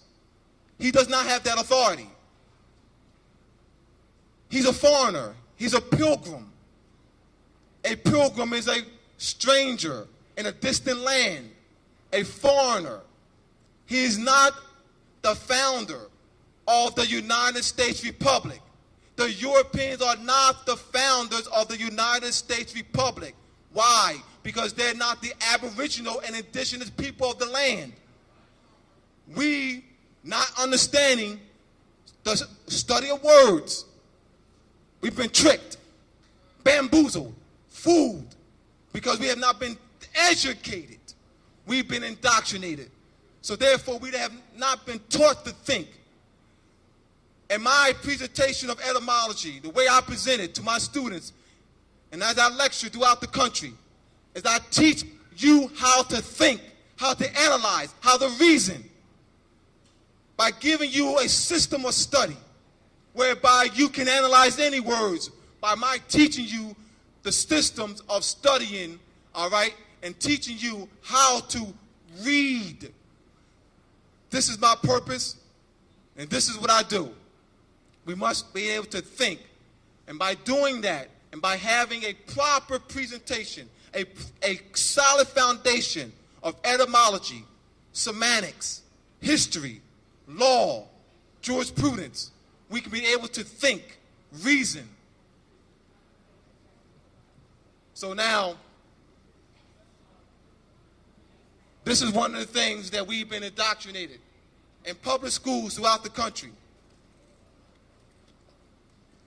We see images like this. We see these on the walls in the classrooms. All right? We also been taught that the Star-Spangled Banner is the American flag. The Star-Spangled Banner is one, not a flag. See, we're not thinking. It's a banner, a trading banner. All right? And it's not of European origin in and of itself. It is the trading banner between the Moors and the Europeans. So this is not a European banner. This is a Moorish and European banner. So we throw the baby out with the bathwater because we don't understand the history. The American flag is indeed the Moroccan flag. The American flag is red and green and is not flown in any school in the country. Your children have never, ever pledged allegiance to the American flag. Your children have never, ever pledged allegiance to the United States flag. The United States flag is the continental flag. Red, white, and green. That's the United States flag. So we've been, once again, indoctrinated from childhood. Pledge allegiance to the American flag. Pledge allegiance to the United States flag. None of which they have pledged allegiance to. All right? We need to understand proper concepts. All right? Now, this here, the three branches of government, the legislative branch, the executive branch, and the judicial branch, are the three branches of the Moroccan government. Currently, the Europeans are functioning the Moroccan government. We are not in the mindset of establishing a government. If you thought that, if you thought we were here to lead you to that, you're absolutely wrong. Once again, restoration, to bring back into existence, to bring back into use, to restore to the original condition and state. Juali said you are part and parcel of this said government and must live the life accordingly. Part and parcel. Part and parcel.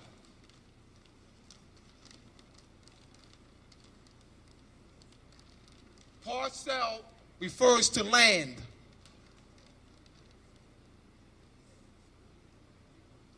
So we indeed are the sovereigns of the land. We are the sovereigns of the United States Republic. We are the founders. We are indeed the white people, my white brothers and sisters. I am indeed a white supremacist, as I told you in July. And I hope you are a white supremacist. All right? And I say things like that because I want to sort of shock you. All right? Because we have been given negative or distorted connotative meanings, a sense of words and terms. All right? We have been made and indoctrinated to believe that the term white supremacist is evil. So we get scared, or we're uncomfortable, all right? And most of you may have become uncomfortable when I called myself a white supremacist. I understand why. But in order to deal with that uncomfortability, we must teach. As I've been telling my brothers and sisters, and I often get comments, hear distorted comments. Well, we got to teach the people where they are. Well, the people think they're Negro, color, black. All right? And I know some nationalized and conscious Moors who have never taught our people that were Moors. They've rationalized, all right, to continue to doxstate our people that they're black, Negro, color, because, well, they're not there yet, all right? They're not going to understand me. That's the rationalization I've gotten from nationalized and conscious Moors. And they will condemn unconscious Moors. They ain't ready, you know what I mean? They're not moral enough, you know what I mean? They're this, they're that, all right? I've been hearing that for 15 years. And whenever I hear that, I put them to I will challenge anyone who badmouths you, who badmouths our brothers and sisters in Highland Park, who badmouths our sister anywhere in this territory and anywhere throughout the land. Someone was benevolent enough to raise them up, those unconscious and nationalized, self-righteous, arrogant Moors, to raise them up. They have not in turn the favor in raising their other brothers and sisters up, all right? So, whenever you see this, always mentally and instructionally teach our people that we are indeed the founders of the United States Republic. Often there are nationalized and conscious Moors, and notice I say nationalized and conscious Moors, to show the distinction and status. We're the same people, all right? This is a status when you have those who have gone through the nationalization process, a political process of having allegiance, honor to the United States Republic. And placed on that declaration is placed publicly and registered in public records. That's the distinction, that's all right? Now, the issue of being part and parcel of this government. Those nationalized, there's some nationalized and conscious Moors who have been dealing with court issues. And the newspaper, they'll often make statements that I am not a United States citizen, I belong to the Moorish nation, you know, and the newspapers have been publishing that Moors belong to a sovereign order separate from the United States Republic. False, false, false. We must be very, very, very clear. And what I'm doing is just expanding on things that Brother Taj said, but I'm going to be more specific because it's very important that we understand this. I do not want you, I desire for you to understand the proper concept that we are indeed the white people, that we are indeed the founders of the de jure United States Republic. And we don't have an order separate from the United States Republic. We are the founders. What it is that the United States Republic, being a modern political order, evolved out of a more ancient order. Juali asked in the questionnaire, how old is the Moorish flag? It is over 10,000 years old. So there can't be a flag without a government. A flag is the national standard of a government. So our government, the Moroccan government, here on this land is over 10,000 years old, and that Moroccan flag has been flying for over 10,000 years. Now, I'm setting up. In the ancient Arabic order, of the nobles of the mystic shrine and the mystic order of the veiled prophets of the enchanted realm. These are Masonic orders. And in those orders, the Europeans study ancient Moorish system of government. The ancient Arabic order of the mystic shrine has a structure they call the imperial divan.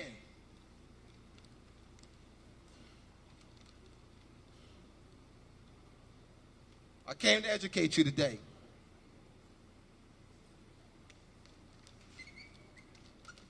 The imperial divan,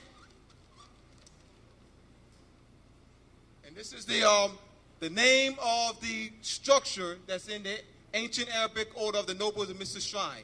Now, an imperial, all right, they'll use the term imperial potentate. Sovereign Grand Commander.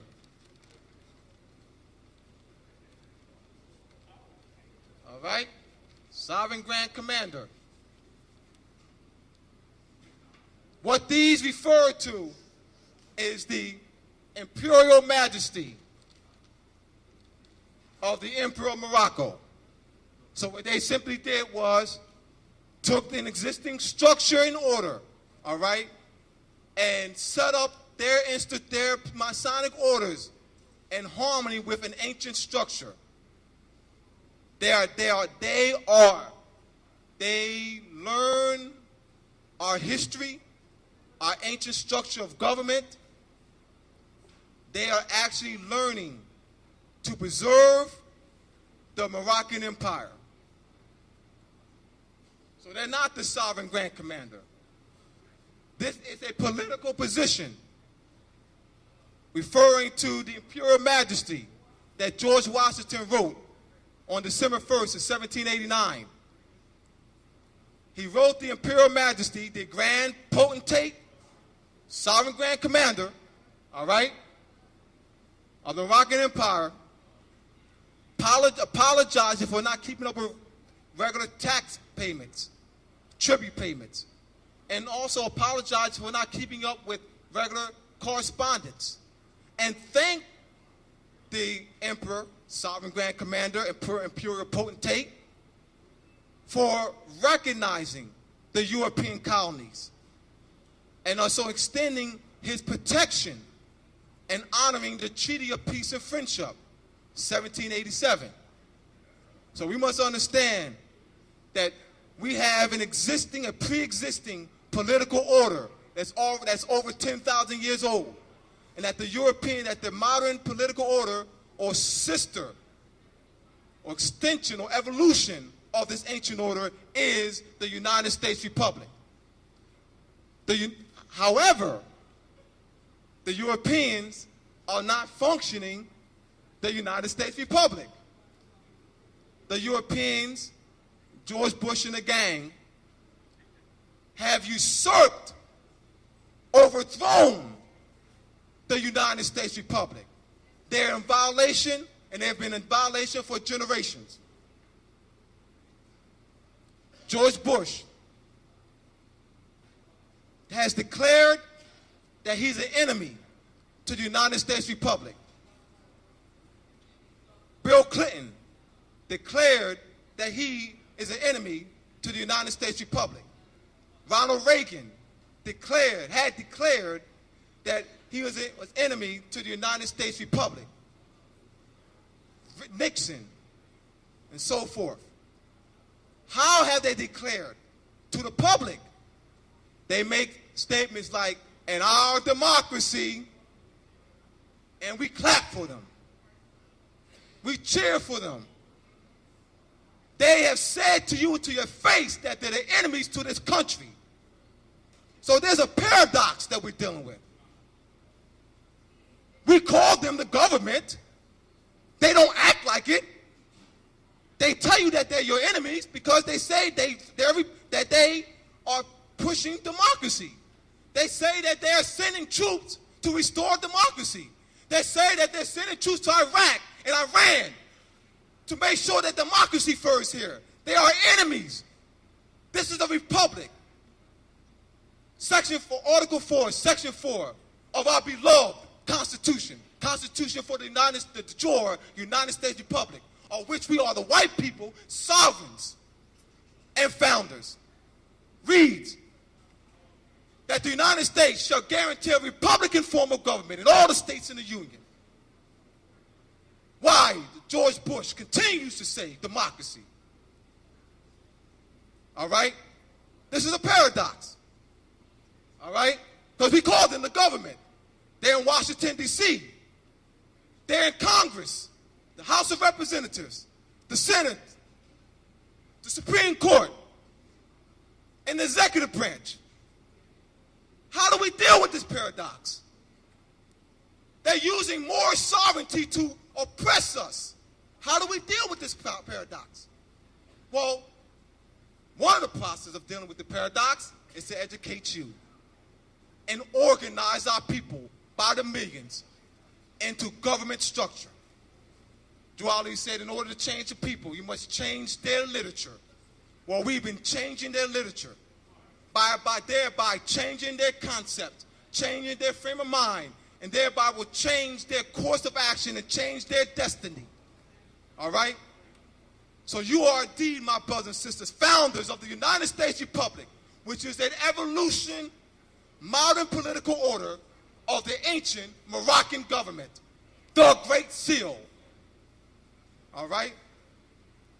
Let's look at some pictures here. These are photos taken, help me out, brother. These are photos taken at George Washington National Masonic Memorial Museum in Alexandria, Virginia. These are fezzes, Moorish fezzes, with Moorish names embroidered in the fezzes. The Europeans have named their shrines. There's 191 ancient Arabic orders of the nobles and mystics, temples. 191, and every one is named in our honor. Every one has a Moorish Arabic name. They know who we are. So, how do we prove that we're Moors? How do I go to my oppressor, the one who conquered me, conquered my ancestors, oppressed us? How do we go to him, and prove to him that we're Moors?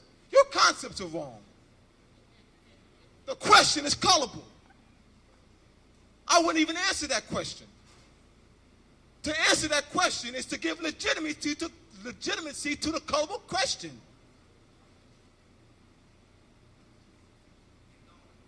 He is a foreigner. He's a pilgrim. That's already documented. He has said he's a pilgrim. He's a foreigner. All right? Show some pictures, brother. All right. This is one of the past leaders of the mystic order of the veiled prophets of the enchanted realm. What's on this fez, brother? What's embroidered on the fez? Muslim. Yeah, man, the Europeans, man, they prejudice. Man, they don't like Muslims. Lie. Lie. Europeans are Muslims, and they study the scientific meaning of Muslim. They know that it's the anatomical structure of the human body. So if I were to teach you what a Muslim is, I would have to bring out a biology book. Your children are taught what a Muslim is. I pretty much think they study biology on some level. Well, they're studying what a Muslim is. the structure of the human form. Europeans are indeed Muslims too. All right? So we got to clear up these terms. By clearing up these terms, we can change our destiny. It's important to understand definition, because definition is the basis of law. If you're not clear on the definition of a word, you are therefore being led into a negative law jurisdiction. And the dictionaries have been given connotative meanings to put us in and to keep us in a negative law jurisdiction. By not having the foundation or the etymological meaning of a word, we therefore don't have the essence and true concepts of the word. So it's very important. There's Nixon, Ford,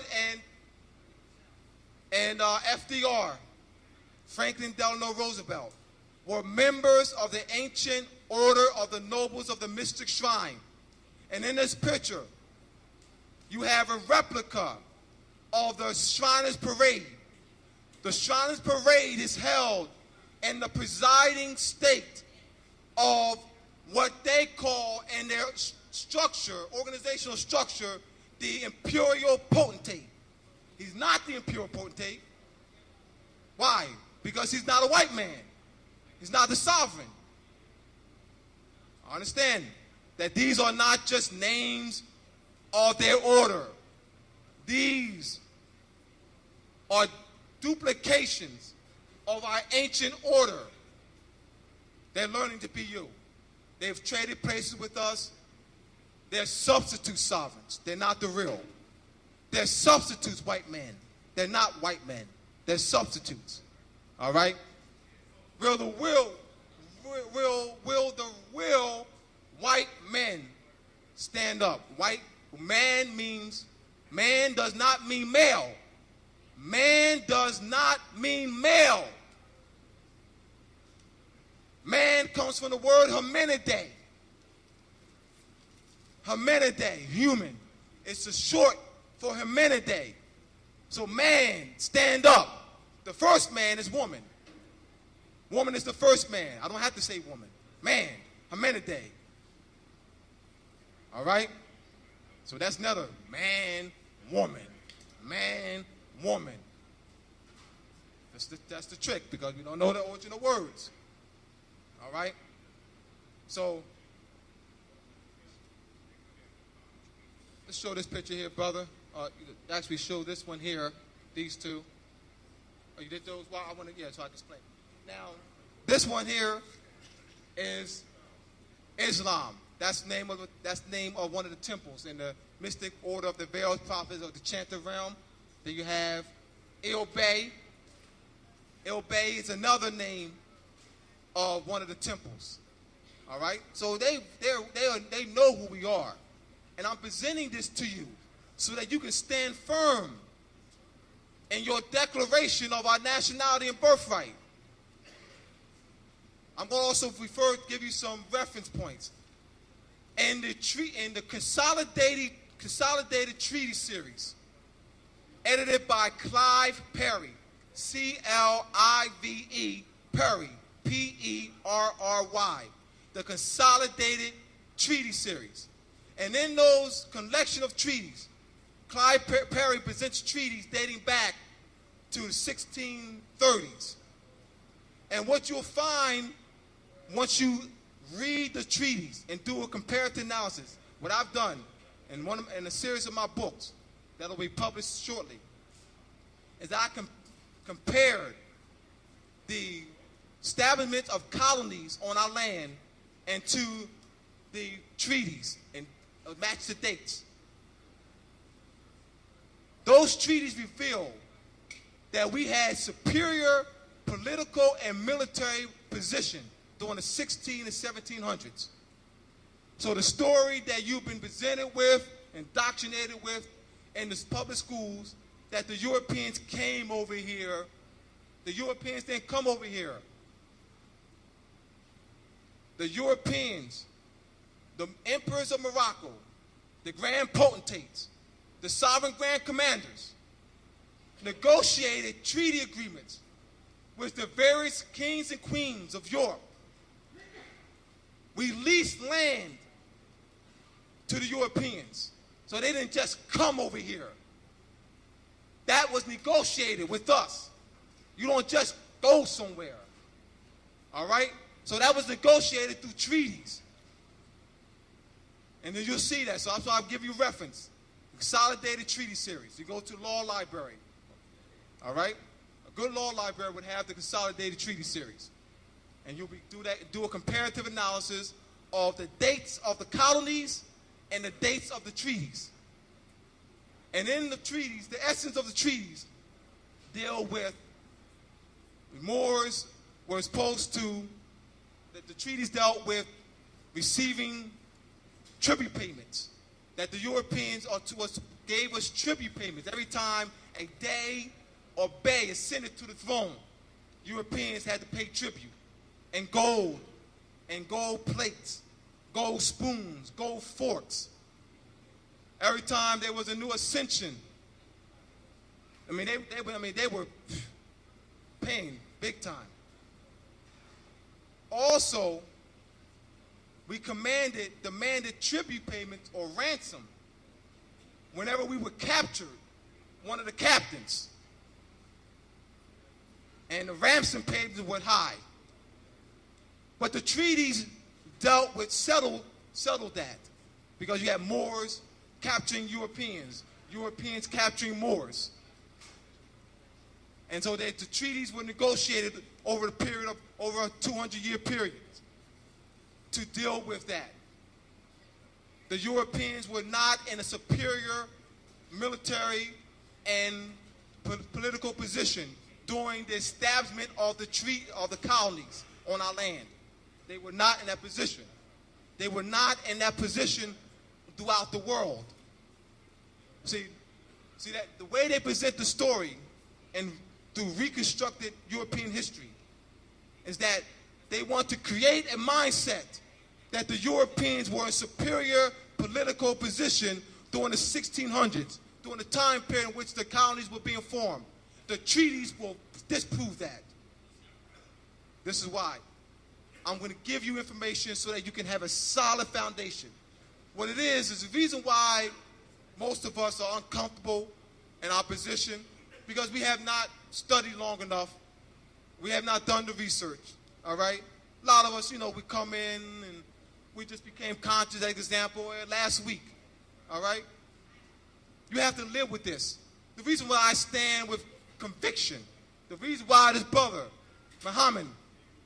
Ali Muhammad Bey, stands with conviction, because he's done the study and research. He's put it into operation and practice. All right? So we're just examples to you on what you can do. All right? We're not just going to leave you hanging. This is why we've been here 3 times, and we'll continue to come, and we'll continue to work with Nolo Iso, Sister Nolo Iso, and Brother Geronimo. We'll continue to work with them, giving them strength as we stand up in major newspaper. And our target is the city, is the entire city. All right? We will unite you with brothers and sisters in the Moorish territory where Chicago, private corporation called Chicago operates. Private corporation called Cleveland, Indiana. We will help you facilitate that. This is the process of structuring a class action suit. Because then we're dealing with class, that's unity, right? Class, unity, all right? National unity. So it's a process. So very important to understand that. So in order to change the people, we must change their literature. How much time do I have? How much time do I have? I guess I have more time, that's good. All right. So they've seen all these pictures, right? Now, I haven't seen this one. Hold that up for me, please. I think I showed this to him. This is the replica. All right, not that one. This is a full-length picture of a replica of the Shriners Parade. And if you look closely, they're wearing Moorish garb and regalia, and also wearing the Moorish fez. So they are, practicing to be us, because they're learning government. They're substituting in our stead. So we need to be clear on that. So, once again, the major argument for us is restoration. Now let's look at, I'm going to read. Now there's been